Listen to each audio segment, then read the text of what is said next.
The Anti-Defamation League held its landmark 30th annual In Concert Against Hate event at the Kennedy Center last night. The benefit first began as a special event marking the 50th anniversary of the end of the Holocaust, and now it celebrates those everyday heroes who take action in the face of bigotry.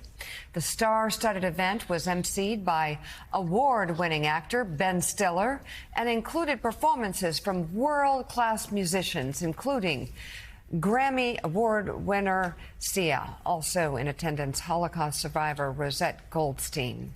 Joining us now, the CEO of the Anti-Defamation League, Jonathan Greenblatt. It's great to have you on the show. There are so many different things to talk about. Willie, I'll have you start off. All right. So, Jonathan, put in context that night last night, star-studded, glossy event, but deadly serious issues at the center of this that we've been talking about with you for a long time now, and more intensely, let's say, in the last year and a half or so.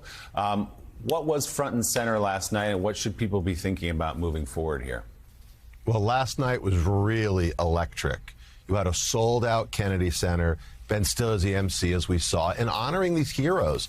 And I think this was a reminder that people can push back against prejudice if they choose. We honor Dr. Mehnaz Afridi, who is a Muslim professor at Manhattan College, who has taught her Muslim and Jewish students how to work together as they memorialize the Holocaust. We celebrated Dr. Charles Chavez, who's a professor at George Mason University, who's done work around racial healing. And, of course, we honored Scooter Braun, the Grammy Award-winning producer who brought the Nova exhibit here to the United States. And Scooter was amazing. His speech was extraordinary. And so, look, last night was one of these amazing things that can happen sometimes in Washington, D.C., where you get beyond the rhetoric and beyond all the noise, and folks come together for a bigger purpose. And this bigger purpose was fighting hate. We can do it if we dig deep and try. And, Jonathan, this comes against the backdrop of what's happening in Europe right now. You've got a new piece in USA Today titled "Anti-Semitic Attacks in Europe Are a Dire Warning to Jews in the U.S." We may be next. In it, you chronicle your recent trip to Europe amid a string of anti-Semitic violence there, writing, quote, "Raging anti-Semitism in Europe this month has been whitewashed with ridiculous labels like hooliganism and violence tied to a soccer game. Let's put an end to the gaslighting." Jonathan continues, "Just hours after the attack, I traveled to Amsterdam.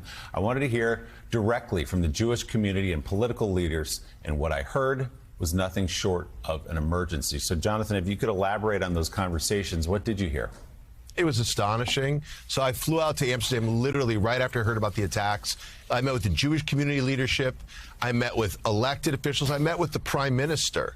And what I heard again and again was what happened that Thursday night was like nothing they'd seen in generations. Literally, Willie, after this soccer game, there were dozens and dozens of coordinated attacks against Jewish people all over the city. So literally coordinated by cab drivers who used WhatsApp and Telegram. They staged a Jew hunt, is the term that they used, and with pipes, with knives, with clubs. They beat and assaulted individuals whose only crime was, they were Jewish. And this didn't, barely raise an eyebrow here in America. But this is what globalized the Intifada looks like. This is where violent rhetoric leads you. And I went from Amsterdam to Berlin, from Berlin to Brussels, from Brussels to Paris, and in all these places, meeting with elected leaders, with community members. The level of fear is frightening. And, Willie, this can happen here when our leaders allow violent rhetoric to go kind of crazy. People end up doing crazy things. Reverend Al, I have watched you and Jonathan Greenblatt over the past several years bring your organizations together and speak out against hatred, speak out against anti-Semitism, speak out against racism.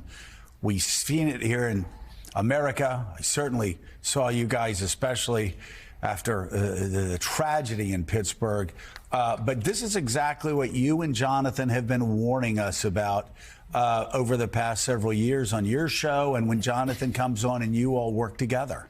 No doubt about it. And I think that it is going to be needed now more than ever. Amsterdam shows us that. And Jonathan, thank you for inviting me last night. I just couldn't get to Washington.